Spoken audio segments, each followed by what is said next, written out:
The air shattered with a scream, raw and jagged, slicing through the manicured stillness of Willow Creek.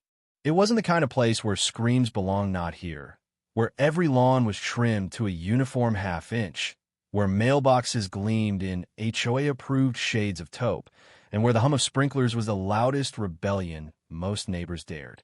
But that scream, erupting from the edge of a cul-de-sac, wasn't just pine, it was defiance, a warning that something sacred had been broken. On the concrete driveway of a modest ranch-style home, Tom Hargrove, a 76-year-old retired Navy SEAL, lay clutching his shattered arm, his face a mask of grit and betrayal. Two men in black tactical vests, their chests emblazoned with Willow Creek Compliance Unit, stood over him for a fleeting second before they bolted to their SUV and peeled away. Leah V.Y. Ingham crumpled like a discarded citation slip. Curtains twitched in nearby windows, but no doors opened. No one came. Not yet. But by nightfall, the rumble of vengeance would shake this suburb to its core. Harley engines would roar through the gates, and a war quiet, deliberate, and unstoppable would ignite. This wasn't just about a broken arm. This was about a neighborhood that had forgotten how to fight, and a man who'd remind them what it meant to stand tall. Willow Creek was a postcard of suburban perfection, or so it seemed.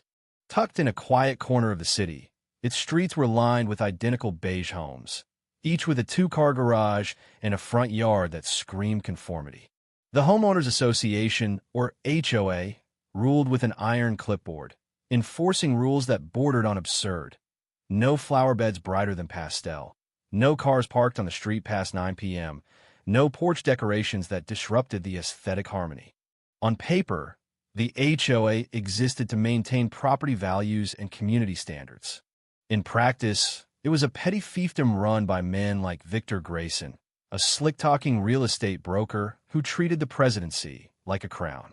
His enforcers, a pair of hired hands named Mitch Carver and Paul Hensley, patrolled in a white SUV plastered with compliance unit decals, their uniforms a mockery of Authoritino badges, no credentials, just vests and egos. Tom Hargrove didn't fit their mold.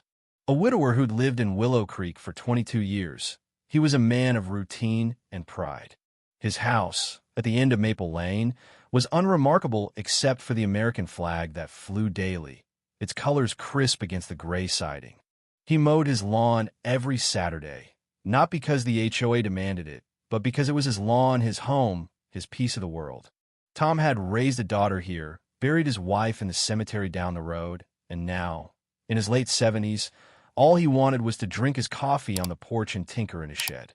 But the HOA had other plans.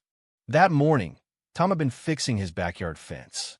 A single post had wobbled after a storm, and he'd replaced it with a new one, same gray stain, same height, same everything.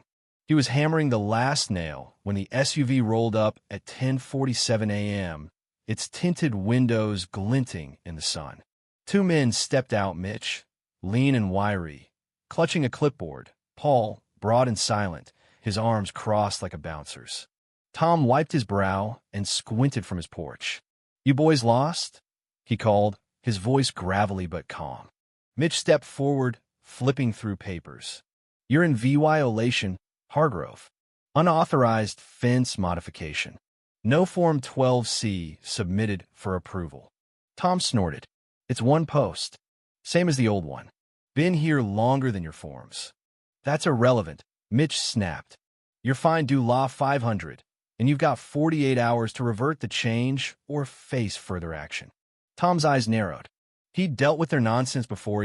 Due law, $100 fine for a non-compliant birdhouse. A warning for Leah V.Y.ing his garbage can out an hour past curfew. But this was different. This felt personal. He stepped off the porch, his work boots scuffing the concrete. "You ever do anything real?" he asked, locking eyes with Mitch. "Serve? Build? Or is this your life, harassing old men over fence posts?" Mitch's jaw tightened. Paul moved closer, his boots heavy on the driveway. "Sign the citation," Mitch said, thrusting a pen forward. Tom didn't budge. Or what? The air crackled with tension. Paul lunged, grabbing Tom's arm. It was over in seconds, a brief struggle, Tom twisting to break free, Paul's grip tightening, then a sickening snap. Tom staggered, collapsing onto the concrete, his left forearm bent at a grotesque angle. Pain seared through him, but he didn't cry out, not until that scream, the one that tore through Willow Creek, raw and unyielding. The clipboard hit the ground. Mitch muttered, he resisted, and Paul nodded, their faces pale but resolute. They scrambled into the SUV and sped off, Leah vying Tom alone, the sun beating down on his broken body. No one came. Not the neighbors who'd peeked through their blinds. Not the jogger who slowed but didn't stop. Willow Creek had been conditioned to look away, to avoid trouble, to let the HOA's shadow swallow their courage. But trouble was coming, and it wouldn't knock politely. Across town, Ethan Hargrove was elbow-deep in engine grease, rebuilding a carburetor in his garage. At 34, he was Tom's grandson, a mechanic with a quick grin and a restless streak. His leather vest, emblazoned with the Iron Reaper's patch, hung on a hook nearby. The Reapers weren't a gang. Not in the way people perspective. They were a brotherhood of working-class men, veterans, and misfits who lived by a code: loyalty, honor, and no tolerance for bullies. Ethan's phone buzzed, and he answered, expecting a parts supplier. Instead, it was his mother, her voice choking on sobs. "Ethan, it's Grandpa Tom. The HOA. They broke his arm." Ethan froze, the wrench slipping from his hand. He didn't ask questions. He didn't need to. He pulled the vest off the hook, sent a single text to the Reaper's emergency group chat: meet at Willow Creek. Family's been hit, and straddled his Harley. By dusk, the suburbs would tremble. The sun was bleeding orange across Willow Creek when the first rumble echoed through the gates. 10 Harleys rolled in, slow and deliberate, their engines a low growl that brat in the bones of every resident. Ethan led the pack, his black bike gleaming, his face carved with purpose. Behind him rode men who'd dropped everything: Jake, a bearded ex-Marine; Carlos, a tattooed mechanic; Marcus, a bouncer with knuckles like sledgehammers. They weren't here to negotiate. They were here to reclaim what was theirs. They parked in a diagonal line across Maple Lane, blocking the cul-de-sac. Neighbors watched from behind curtains, some clutching phones, others whispering. Ethan dismounted, pulled off his helmet, and climbed the steps to Tom's porch. His grandfather sat in a rocking chair, his arm in a sling, his eyes sharp despite the painkillers. "Didn't expect the whole damn cavalry," Tom said, a faint smile tugging at his lips. Ethan knelt beside him. "You taught me family comes first. This is first." Tom's gaze hardened, a flicker of the SEAL he'd been. "Do it smart, son. No blood unless they draw it." Ethan nodded, stood, and gave a hand signal. The Reapers spread out, one at the HOA office, one at the stop sign, 2 near the SUV parked at Lot 17, its decals matching the description Tom had given. Inside a garage, 3 houses down, Mitch and Paul watched the feed from a Ring camera, their faces slick with sweat. "That's him," Paul whispered, pointing at Ethan. "The grandson." Mitch chewed his lip. "I didn't mean to break his arm. He pulled away and I—" "You broke a vet's arm," Paul hissed. "Now his gang's here. What do we do?" Mitch stood, pacing. "We wait. Grayson will handle it." Victor Grayson, the HOA president, was a man who thrived on control. He'd built the compliance unit to enforce his VY shown, hiring men like Mitch and Paul to intimidate while he stayed clean. But Ethan wasn't playing by HOA rules. Something unexpected happened then. Mrs. Eleanor Tate, a 78-year-old widow with a spine of steel, stepped on her lawn with a tray of iced tea. "You boys thirsty?" she asked, her voice steady. Jake, the ex-Marine, grinned and took a glass. That single act cracked the neighborhood's fear.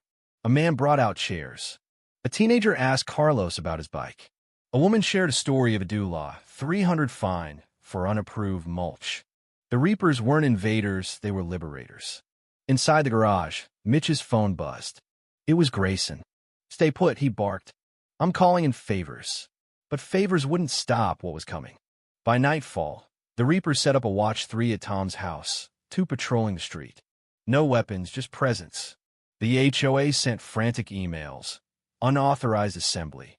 Immediate dispersal required. No one listened. Neighbors began sharing their own stories: fines for excessive Christmas lights, citations for non-compliant dog breeds. A man showed Ethan Adula $400 fine for a basketball hoop in his driveway. The HOA's grip was slipping. At 2 a.m., Ethan's cousin Marcus spotted a van creeping toward the gate. He flagged it down, and the driver, a nervous kid with a laptop and a stack of blank violation slips, spilled everything. Grayson paid him to forge citations, $50 per slip. Ethan recorded the confession, the kid's face pale in the phone's flash. This was the dynamite they needed, but Ethan held it close. He wanted Grayson to squirm. Dawn broke, and Willow Creek was alive with defiance. A retiree painted freedom over an HOA sign. A mother ripped down a approved shrubbery notice. Kids toppled violation stakes. Ethan stood on Tom's porch, watching the rebellion grow. He hadn't planned this, but the neighborhood had chosen its side. At 10:30 a.m., a black Cadillac pulled in. Victor Grayson stepped out, suit crisp, flanked by 2 security guards. He strode to the HOA office, ignoring the reapers, and posted a sign. All unauthorized active VY ties must cease. Non-compliance will result in legal action. Ethan walked over, read it, and tore it down. Grayson emerged, smirking. This your idea of a standoff? Ethan's voice was ice. Your men broke my grandfather's arm. We've got it on camera, and we've got your forgery racket on tape. Resign, dissolve the HOA, or this goes to every news outlet and the DA's office. Grayson's smirk faded. Ethan held up a USB drive. Every homeowner gets this. Your call. Grayson glanced at the crowd neighbors with phones. An old woman with a sign reading, Tom deserves justice. For the first time, he looked small. That night, the neighborhood gathered outside the HOA office. It started as a VY Gill for Tom candles, quiet voices, but grew into a rally. Ethan took a megaphone, standing on a pickup truck. This isn't about me or my crew, he said. It's about you.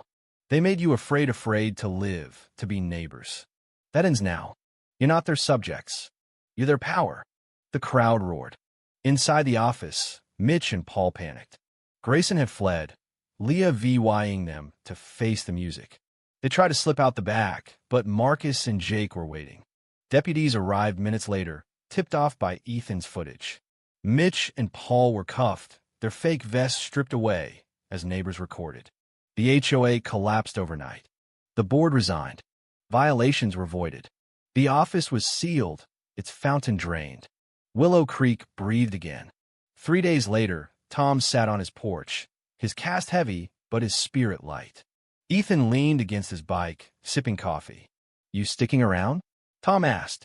Long enough to make sure no one tries, finding misses. Tate for her roses, Ethan said. Tom laughed, a sound like gravel and hope. The street was alive, kids drawing with chalk, neighbors sharing beers. A block party unfolded that afternoon, tables groaning with food, music spilling from open garages. A girl gave Tom a drawing of him, standing tall, sling and all. My mom says you're a hero, she whispered. I just held the line, Tom said, ruffling her hair. Ethan took the megaphone one last time. You fought for this, he told the crowd. Not with fists, but with courage. Keep it. Watch out for each other. That's what makes a home. Tom watched, pride swelling. As dusk fell, they sat together, the laughter of Willow Creek echoing. The lawsuits would come, the scars would linger, but the neighborhood was free. No fire, no blood, just truth, resolve, and the roar of engines that woke a suburb from its sleep. If you were the one in this story, how would you react? Would you stand up and fight back, or accept the unreasonable pressure and control from the HOA? Share your thoughts in the comments below. And don't forget to subscribe, like, and share this VY Deo with more people. Your small action gives us the motivation to keep bringing you more intense and engaging stories. Thanks for watching, and we'll see you in the next VY Deo.